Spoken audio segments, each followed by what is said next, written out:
नमस्कार YouTube family, कसे आहात सगळे? जय जवान जय किसान. मी तुम्हाला ह्या कांद्याच्या बियाविषयी माहिती सांगणार आहे, पण हा व्हिडिओ नक्की शेवटपर्यंत बघा. आता बटाटे काढल्यानंतर आम्ही कांद्याची लागवड करणार आहे, पण हे बटाटे काढायला अजून 1 महिना टाईम आहे. त्याच्यामुळं आम्ही त्याच्या आधीच हे कांद्याचं बी ह्या वावरात टाकणार आहे. आणि हे बी म्हणजे म्हणजे 2.5 महिन्याचं आहे आणि याला बुरशी यावं नाही म्हणून याला औषध चोळलेलं आहे. आणि हे सुकल्यानंतर आता हे वाफ्यात टाकायचं आणि महिन्यानंतर हे कांद्याचं रोप लागवडीसाठी उपयोगी पडेल. हे पहा, आता हे बियाला औषध चोळलेलं आहे.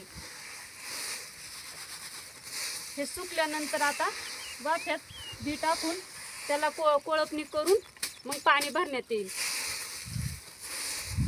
तसं बियामध्ये भरपूर प्रकार असतात.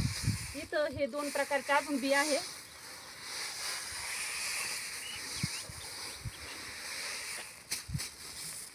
कांद्याची लागवड करण्याआधी हे रोप कसं टाकायचं ह्या व्हिडिओमध्ये तुम्हाला सांगणार आहे.